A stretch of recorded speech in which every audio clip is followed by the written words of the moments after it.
Israeli প্রধানমন্ত্রী Benjamin নেতানিয়াহুর ছেলে ইয়ার নেতানিয়াহুকে যুক্তরাষ্ট্র থেকে তাড়িয়ে দেওয়ার আহ্বান জানিয়েছেন মার্কিন প্রেসিডেন্ট ডোনাল্ড ট্রাম্পের ঘনিষ্ঠ সহযোগী ও হোয়াইট হাউসের সাবেক কৌশলবিদ স্টিভ ব্যানন।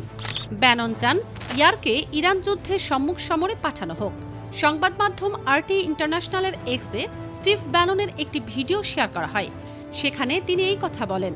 মার্কিন department of homeland security DHS এর প্রতি আহ্বান জানিয়ে ব্যানন বলেন, নেতানিয়াহুর একটা ছেলে মায়ামিতে পড়ে আছে, কালই ওকে লাথি মেরে বের করে দিন। তীব্র ক্ষোভ প্রকাশ করে ব্যানন আরও বলেন, যখন প্রয়োজন হয় তখন DHS কোথায় থাকে, একে ইসরায়েলে ফেরত পাঠান, ইউনিফর্ম পরিয়ে যুদ্ধের প্রথম সারিতে নামিয়ে দিন। টানা যুদ্ধ চলছে, কিন্তু নেতানিয়াহুর দুই ছেলে ইয়ার বা এভনার কাউকেই ইসরায়েলি প্রতিরক্ষা বাহিনী IDF এ যোগ দিতে দেখা যায়নি। এভনার প্রচার বিমুখ হলেও ইয়ার তার বিতর্কিত কর্মকাণ্ড ও কট্টর মন্তব্যের কারণে প্রায়ই সংবাদপত্রের শিরোনামে থাকেন। ব্যানন আরও যোগ করেন, পাশাপাশি কাতার আর সৌদি রাজপুত্রদেরও সেখানে পাঠান।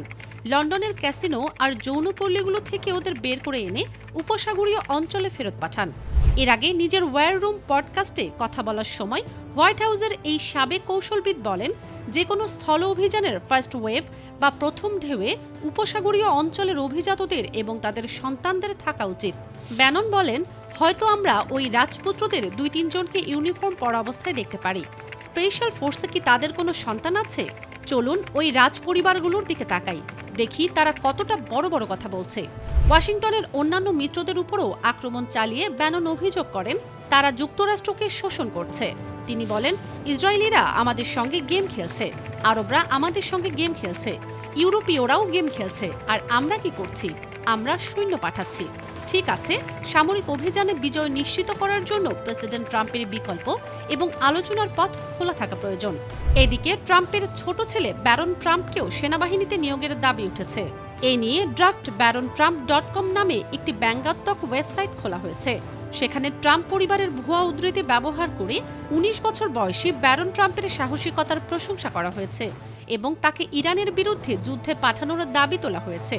বিশ্বের প্রভাবশালী নেতাদের সন্তানদের সেনাবাহিনীতে পাঠানোর এই দাবি অবশ্য নতুন কিছু নয়। যুক্তরাষ্ট্রে 18 থেকে 25 বছর বয়সী সব যুবকের জন্য সিলেক্টিভ সার্ভিস বা বাধ্যতামূলক সৈন্যদলে নাম লেখানোর নিয়ম রয়েছে। তবে 1953 সালের পর দেশটিতে আর নতুন করে ড্রাফট বা বাধ্যতামূলক নিয়োগের প্রয়োজন পড়েনি। ফারজানা মৌসুমী, দ্বিতীয়।